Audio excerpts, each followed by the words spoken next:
Hello students, hi, welcome back to my channel Learning with Divya. Today we talked about some very important question answers for UGC NET and JRF aspirants, जो कि यहाँ पर home science के questions हैं कुछ very important, और ये previous year में आपके यूजीसी नेट में पूछे हुए भी हैं। आपको लिखा हुआ दिखाई भी दे रहा होगा कि आपके प्रीवियस ईयर में क्वेश्चंस आ चुके हैं। उन कुछ क्वेश्चंस का कलेक्शन है जो आज हम देखेंगे स्टूडेंट्स, और आंसर को आप रीचेक करते चलेंगे, क्रॉस चेक करते चलेंगे। आपको कहीं भी डाउट लगता है कि ये आंसर होना चाहिए तो उसको डू करेक्ट, आप उसको करेक्ट कीजिए, करेक्शन कीजिए और कमेंट सेक्शन में कमेंट कीजिए। Okay, so let's start the topic. पहला क्वेश्चन देख लेते हैं। नंबर 19 लिखा है, उससे कोई फर्क नहीं पड़ता, ये आज की वीडियो का पहला क्वेश्चन है और सभी के लिए हेल्पफुल है जितने भी होम साइंस के स्टूडेंट्स हैं।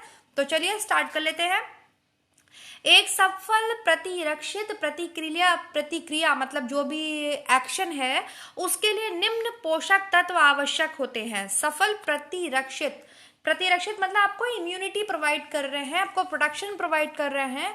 उस एक्शन के लिए कौन कौन से पोषक तत्व जरूरी होते हैं, तो ये आपको कूट दिया हुआ है, यहाँ पर आपको ऑप्शंस दिए हुए हैं कौन कौन से हैं। तो विटामिन ए है, जिंक है, कैल्शियम है, प्रोटीन है या थायमीन है। इसमें आपके ऑप्शन हो जाएगा option number C, 1, 2 and 4, vitamin A, zinc and protein. ठीक है, चलिए नेक्स्ट क्वेश्चन की ओर चलते हैं। नेक्स्ट क्वेश्चन आपका कहता है, निम्न में से किसके उत्पादन के लिए, प्रोडक्शन के लिए खमीरीकरण का प्रयोग होता है, मतलब उसको फर्मेंट करना पड़ता है, फर्मेंटेशन की प्रोसेस का यूज होता है। Sauce, wine, cocoa powder, marmalade या चीज।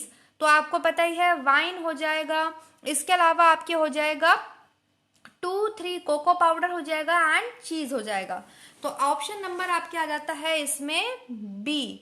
ठीक है ना। Now the next question is, अनुकूल प्रबंधन में सम्मिलित होते हैं ऐसा प्रबंधन, ऐसा मैनेजमेंट, ऐसा ऑर्गेनाइजेशन जो अनुकूल है, आप जो कार्य कर रहे हैं उसके अनुकूल है।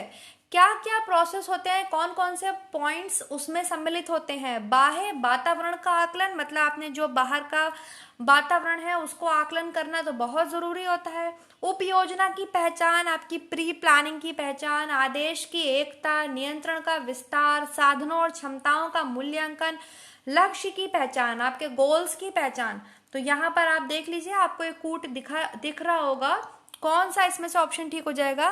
तो इसमें आपके ऑप्शन नंबर सी ठीक हो जाएगा, 1, 2 एंड 5 और 6। ठीक है, बाह्य वातावरण का आकलन होगा, आपकी प्री प्लानिंग, आपको पहचान होनी चाहिए, जितने भी रिसोर्सेज क्षमताएं आप है उसका मूल्यांकन होना चाहिए, आपको आपके गोल्स की पहचान होनी चाहिए। तो option number is C is correct. Now the next question is, यहाँ पर एजर्शन दिया हुआ है और सभी क्वेश्चन होम साइंस के हैं, पेपर में आ चुके हैं। जन स्वास्थ्य व पोषण कार्यक्रमों में शारीरिक क्रियाओं के लिए अधिक खुले स्थान बनाए जाने चाहिए। जो भी आपने अभी तक पोषण कार्यक्रम पढ़े हैं, मैंने आपको पढ़ाए हैं, वो किसके लिए होते हैं। जन स्वास्थ्य मास पॉपुलेशन के लिए होते हैं, है ना, किसी एक पर्टिकुलर यूनिट के लिए नहीं होते हैं, बहुत बड़े यूनिट के लिए होते हैं। खुले स्थान पर बनाए जाने चाहिए ताकि जो स्वस्थता है उसको बढ़ावा दिया जा सके। रीजन क्या है, अधिक शारीरिक भार व मोटापा जो है वो गैर संक्रामण रोगों के विकास को बढ़ावा देने के मुख्य कारण है।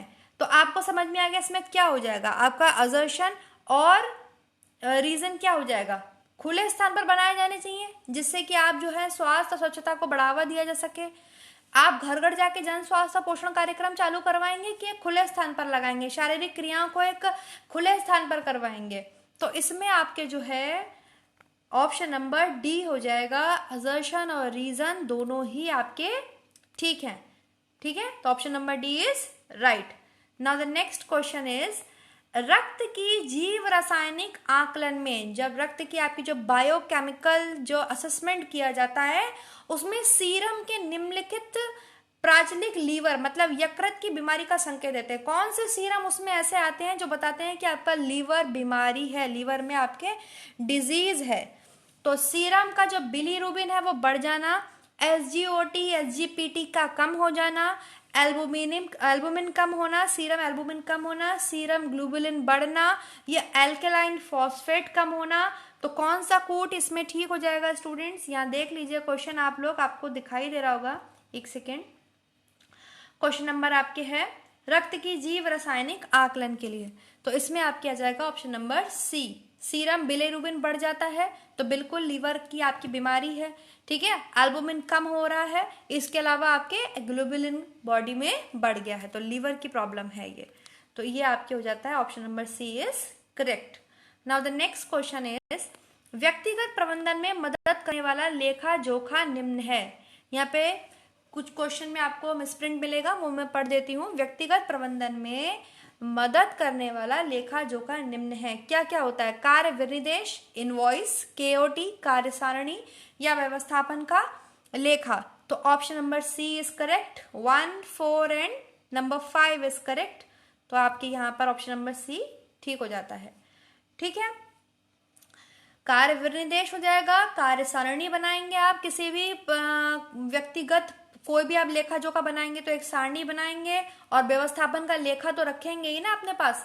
नेक्स्ट क्वेश्चन इज, ये भी आपके पूछा हुआ है, असर्शन है कि काल पूर्व पैदा हुए बच्चे, मतलब समय से पहले जो बच्चे पैदा हुए हैं वो पूर्ण समय पर, और जो नॉर्मल डिलीवरी जिन बच्चों की होती है उनकी तुलना में जीवन के साथ साथ अधिक तेजी से विकास करने की प्रवृत्ति होती है। क्या ऐसा होता है? जो बच्चे पहले पैदा हो जाते हैं टाइम से पहले, मान लीजिए प्री मेच्योर जो बर्थ हुई है और जो मेच्योर बर्थ हुई है, तो क्या वो बच्चे उनकी तुलना में अधिक तेजी से विकास करने की प्रवृत्ति होती है? रीजन क्या है कि जनकीय अति संरक्षता के परिणाम स्वरूप उन बच्चों को सकारात्मक लाभ मिलते हैं जो काल पूर्व पैदा होते हैं, जो समय से पहले पूर्व पैदा हो जाते हैं, उनको कुछ ऐसे बेनिफिट्स मिलते हैं, कुछ ऐसे पॉजिटिव बेनिफिट्स मिलते हैं, ऐसा है।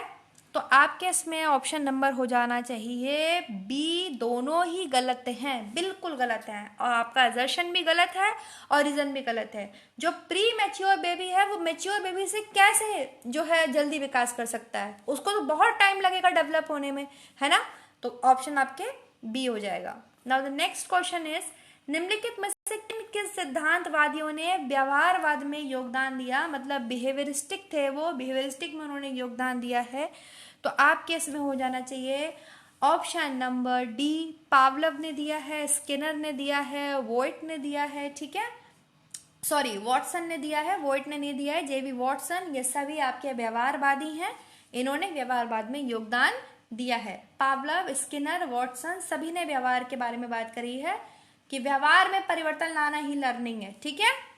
Now the next question is, व्यवस्था का सिद्धांत संगठन में शक्ति है क्या कहलाता है? ये सारे क्वेश्चंस आपके आ चुके हैं एग्जाम्स में। व्यवस्था का सिद्धांत संगठन में शक्ति है, ये एक सिद्धांत है, संगठन में शक्ति है, क्या कहलाता है? Scalar chain, equity to gain, stability of tenure, या स्पिरिट द कॉर्पस। तो ये आपके कहलाता है ऑप्शन नंबर डी। चेक करते चलेगा अपने क्वेश्चंस को और आंसर्स को। Now the next question is, बाल्यावस्था संघात से निम्नलिखित मानव विकारी समस्याएं उत्पन्न हो जाती हैं, हो सकती हैं। कौन कौन सी हो सकती हैं?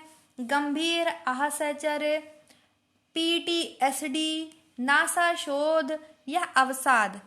आपके इसमें हो जाएगा ऑप्शन नंबर बी, ठीक है। गंभीर, नासा शोध कैसे हो सकता है? नासा शोध तो कोई बीमारी ही नहीं है ना। अवसाद हो सकता है, बच्चा डिप्रेस्ड हो सकता है, उसको गंभीर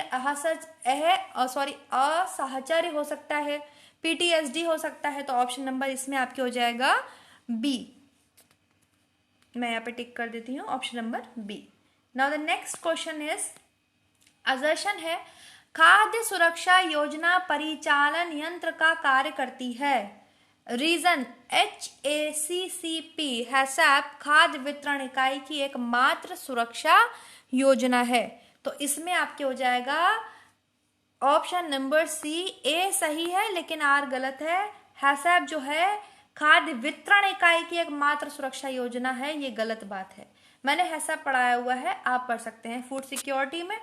now the next question is, निम्नलिखित में से कौन कौन सी सबसे अधिक आम रूप से होने वाली गुणसूत्रीय असंगतता है, मतलब बीमारियां हैं जो कि क्रोमोजोनल डिसऑर्डर्स कहते हैं जिन्हें? तो multiple sclerosis, down syndrome, Klinefelter syndrome, turner syndrome. कौन कौन से आपके जो हैं क्रोमोजोनल डिसऑर्डर्स हैं? तो ऑप्शन नंबर आपके ए हो जाएगा, डाउन सिंड्रोम, क्लाइनफेल्टर सिंड्रोम और टर्नर सिंड्रोम, ये तीनों ही सिंड्रोम जो है आपके वो गुणसूत्री असंगतियां हैं। ठीक है, ये मैंने पढ़ाया हुआ भी है बहुत अच्छे से, जिन्होंने नहीं पढ़ाया वो जाकर के वीडियो में पढ़ सकते हैं। Now the next question is, एक संयुक्तानशील बच्चा वह है, ठीक है, जो क्या करता है या जिसमें क्या क्वालिटी होती है, सहन शक्ति की अपेक्षा वाले कार्यों को आसानी से छोड़ देता है, भावनात्मक सुस्थिरता का अभाव है, विभिन्न प्रकार की स्वास्थ्य समस्याओं से ग्रस्त है, या जो बच्चा उन परिस्थिति से वापस निकल आता है जिनमें अधिकतर लोगों को नुकसान पहुंचेगा। तो वही बच्चा संयुत्थानशील बच्चा है जो कि उन परिस्थिति से वापस निकल आता है जिनमें अधिकतर लोगों को नुकसान पहुंचेगा। Option number D is correct. Now the next question is, पोषण स्तर के निर्धारण के लिए कौन से मानव मिति तरीके अपनाए जाते हैं जिससे कि पोषण स्तर जो आपका न्यूट्रिशन लेवल है वो चेक किया जाता है।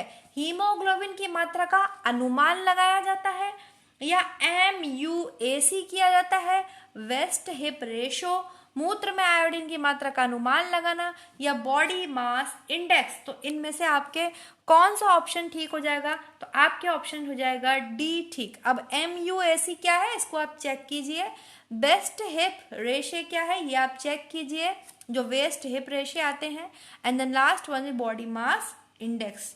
ठीक है, ये आपके पोषण स्तर के निर्धारण के लिए मानव मिति तरीके हैं, मानव मिति तरीके, ये आप चेक कर लीजिएगा। नेक्स्ट है, निम्नलिखित में से कौन से जो सिद्धांतकार थे उन्होंने जिन्होंने फ्राइड के मनोविश्लेषणात्मक मतलब फ्राइड की जो साइको एनालिसिस थ्योरी है, कार्य है, उसको आगे बढ़ाया? Erik Erikson, Carl Jung, Urie Bronfenbrenner, या अल्फ्रेड एडलर। तो इन्होंने किसने जो है आपके बढ़ाया है? तो आपके ऑप्शन नंबर हो जाएगा बी, एरिक एरिक्सन ने, कार्ल जुंग ने और अल्फ्रेड एडलर ने जो है फ्राइड के साइको एनालिसिस थ्योरी को आगे बढ़ाया, उसको इन्होंने प्रोत्साहित किया। Option number B is correct. ठीक है, now the next question is, एक व्यक्ति की युक्ति संगत रूप से सोचने और समस्याओं का समाधान करने की क्षमता किसका अंग है? मतलब किस बॉडी पार्ट से जो है व्यक्ति बहुत ही युक्ति संगत रूप से सोचता है और अपनी प्रॉब्लम्स को सॉल्व करता है? सूक्ष्म मोटर क्रिया है, मतलब आपके जो मोटर स्किल्स होती हैं, आपके ग्रॉस मोटर स्किल्स होती हैं, एक आपके माइनर मोटर स्किल्स होती हैं, तो माइनर मोटर स्किल्स है, लैंग्वेज का डेवलपमेंट है, या कॉग्निटिव डेवलपमेंट है, या अच्छा प्रबंधन कौशल है?